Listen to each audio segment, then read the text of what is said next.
Coco, you ready? Yeah. Okay, drop in. 5, 4, 3, 2, 1, drop in! La première courbe, Enak glisse bien, il arrive à sortir en tête. C'est maintenant pour Perrine. Oh, and there it is, watercourse with the flip. J'ai su qu'il y avait eu un déclic à ce moment-là dans notre amitié.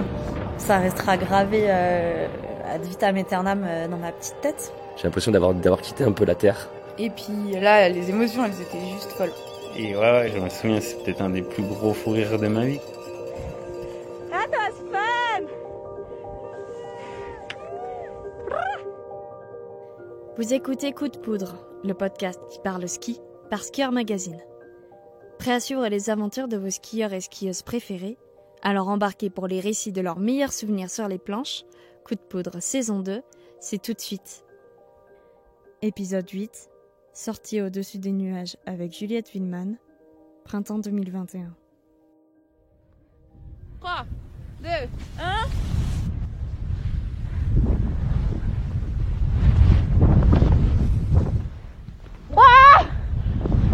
Ma plus belle journée de ski, l'une des plus belles, c'était une sortie où on a fait 1400 mètres de dénivelé. C'était en janvier 2021, à Chamonix. Début janvier, les conditions étaient très très bonnes dans la vallée. On a eu des grosses chutes de neige en ce début janvier.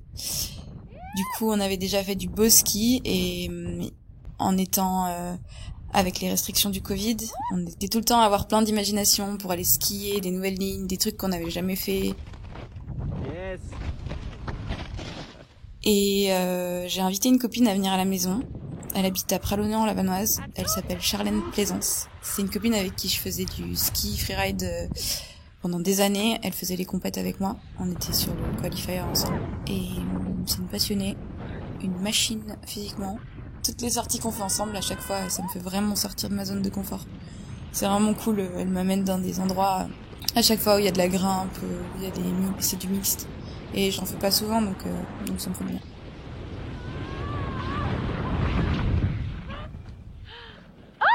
Donc, on a réfléchi à une sortie. Je voulais faire un truc que j'avais jamais fait. La veille, on s'est posé, on a réfléchi, on a regardé les conditions, on a appelé des amis pour savoir. Moi, j'étais allée skier dans le coin la veille, donc je savais à peu près à quoi m'attendre. Et puis, du coup, on a décidé de notre sortie. On a regardé la météo, et la météo, ils annonçaient une grosse nappe de nuages sur Chamonix. Du coup, grosse mer de nuages. Et c'était un peu quitte ou double qu'on arrive à passer au-dessus. Donc, on a dit, allez, ok, on tente, et puis, au mieux, ça passe, au pire, on fera demi-tour.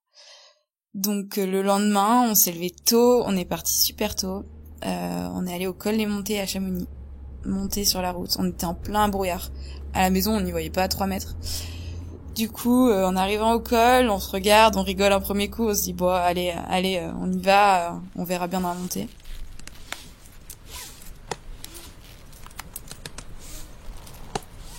On s'équipe, on avait tout pris avec nous, donc les cordes, les piolets. C'était une sortie qui allait être assez technique. On était chargés comme des mules toutes les deux avec nos cordes, nos crampons et tout. Et nous voilà partis dans cette montée de l'enfer en vrai. Le début de la montée était hyper gelé et avec le brouillard, ça avait pas du tout dégelé, mais pas un brin.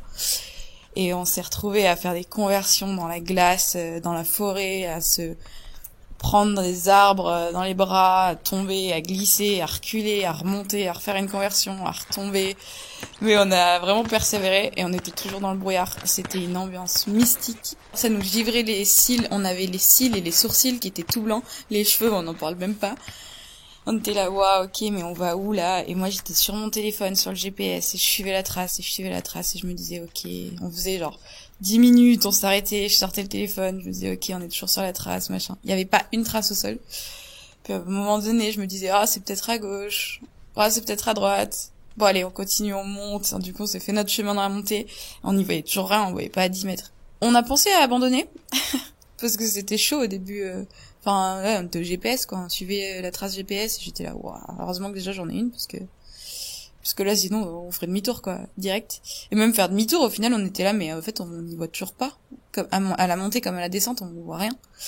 Donc on a pensé à faire demi-tour, mais au final, on est tellement la niaque, et je pense que c'est ça qui nous anime aussi, c'est que tu vas toujours au bout des choses.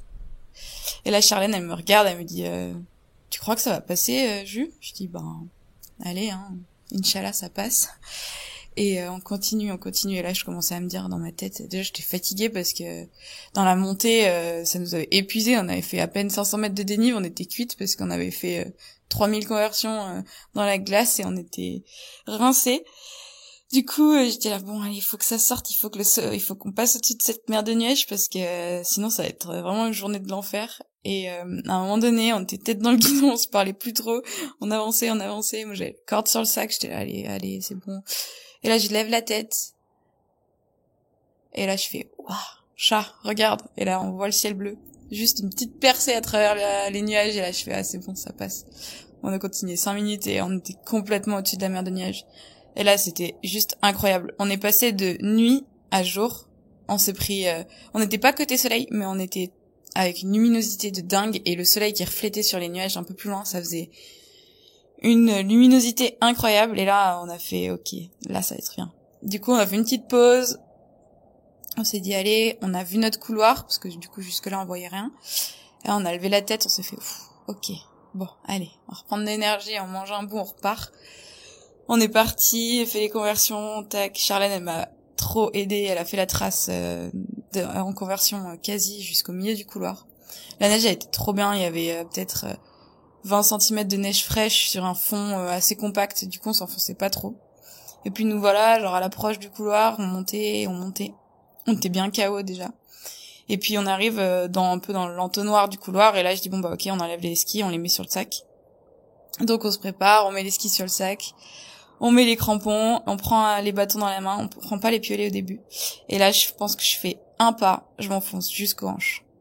J'avais de la neige, c'était horrible, et je suis petite, on est petites, toutes les deux avec Charlène, on n'a pas des grands gabarits. Je fais 1m60, donc c'est vite petit dans la neige, et j'avais, de la neige jusqu'aux hanches, un peu plus haut.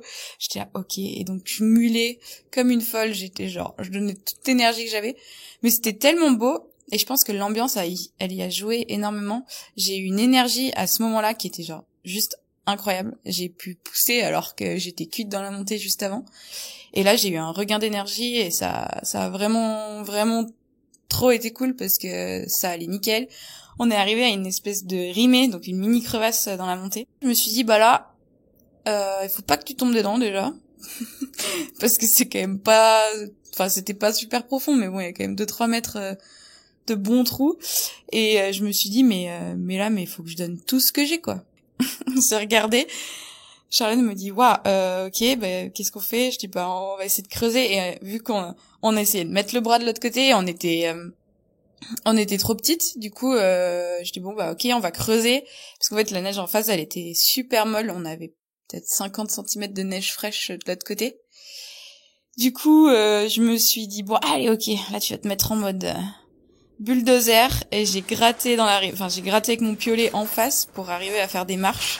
Et Charlène m'a aidé à passer en me tenant les pieds du bas. Elle me mettait ses 2 mains sur mes pieds avec mes crampons et tout pour que j'arrive à passer. Et moi, je suis passée de l'autre côté et après, je l'ai tiré d'en haut pour qu'on passe. Et là, nous voilà, début du couloir, il nous restait encore les 95% du couloir à monter. On avait déjà galéré pendant une demi-heure dans cette rimée à essayer de passer. On s'est dit, allez, on va jusqu'en haut et tout.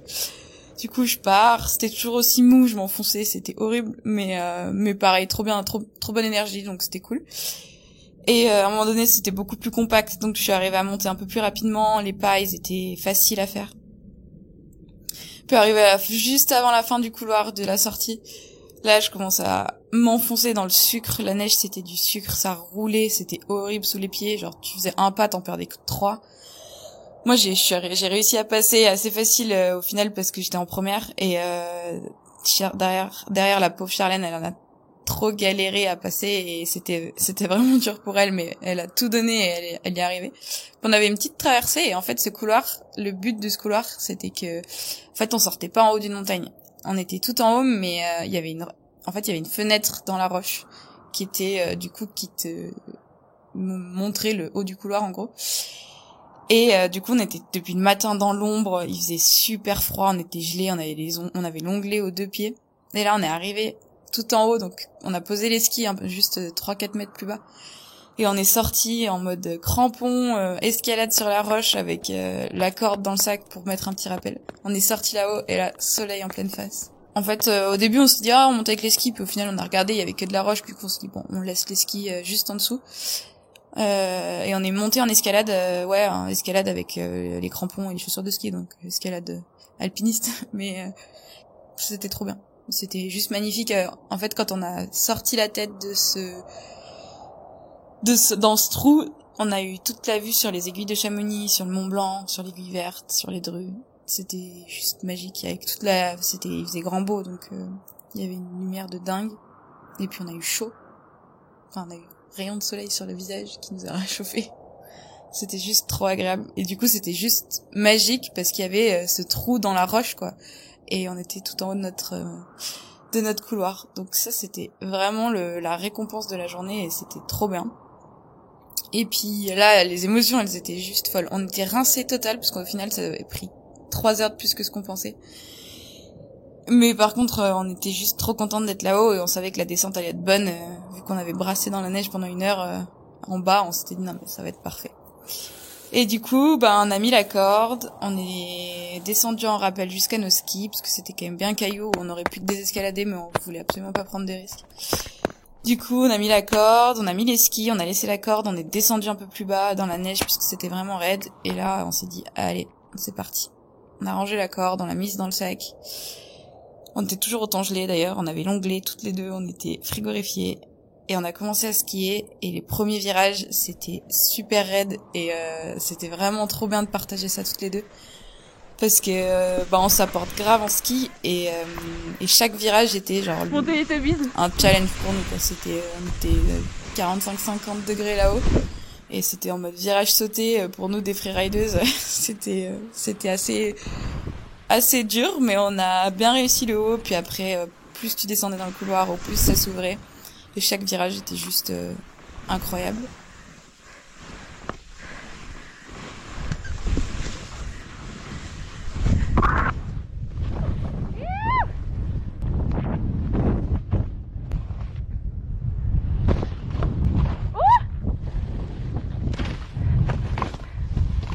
On a passé la petite rimée comme les doigts dans le nez, on a à peine l'impulsé, on a fini 2 mètres après alors qu'à la montée, elle nous avait embêté pendant 30 minutes. Et là, c'était juste ouvert jusqu'en bas avec cette mer de nuages qui était encore là et on skiait au-dessus avec des lumières folles. Nous, on était dans l'ombre, mais la mer de nuages était tout ensoleillée, du coup, les lumières étaient juste folles. Et puis voilà, skier en grande courbe jusqu'à la fin de ce grand couloir avec une grande ouverture. Et juste avant de rentrer dans cette mer de nuages, on a fait une petite pause, on a regardé ce qu'on avait fait et là on s'est dit waouh, c'était trop bien. C'était trop bien de faire ça toutes les deux, de faire ça entre copines. C'est des expériences qui sont juste trop bien et j'espère qu'on va en refaire plein. Et voilà, bien rincé, on a commencé à skier en bas dans notre là où on avait eu du mal le matin avec les conversions et au final c'était pas pire. Bon, c'était un peu l'aventure quand même, on était un peu dans la jungle.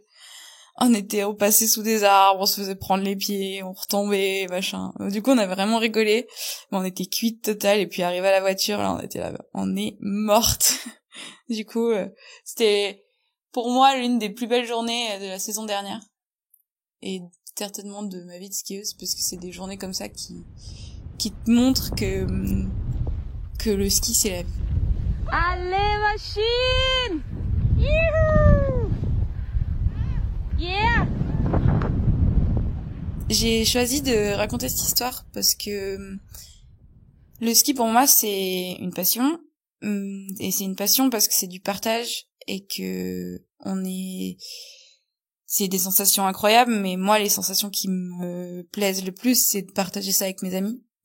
Et j'ai choisi de raconter celle-là parce que cette journée-là, c'était juste la définition du ski pour moi.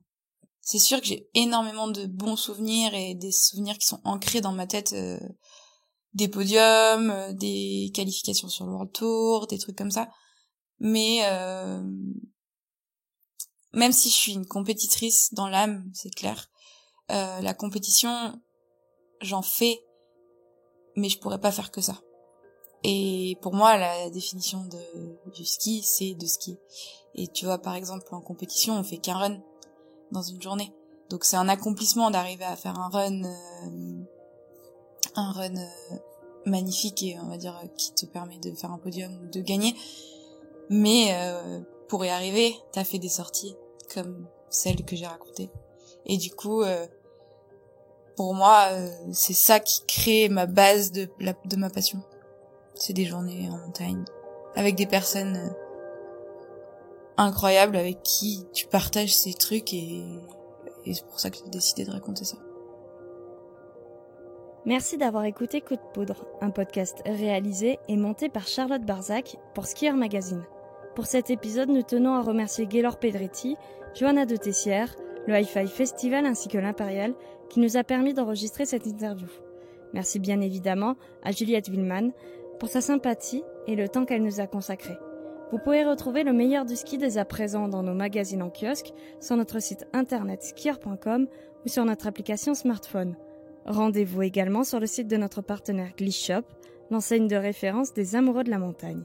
Des experts vous attendent pour échanger autour d'une passion commune et vous faire découvrir du matériel de qualité parmi les plus grandes marques. Pour ne rater aucun épisode du podcast, n'oubliez pas de vous abonner gratuitement à Coup de Poudre. Enfin, toute l'équipe skieur vous remercie d'avoir suivi cette 2e saison de notre podcast. C'était Coup de Poudre, un podcast Skieur Magazine.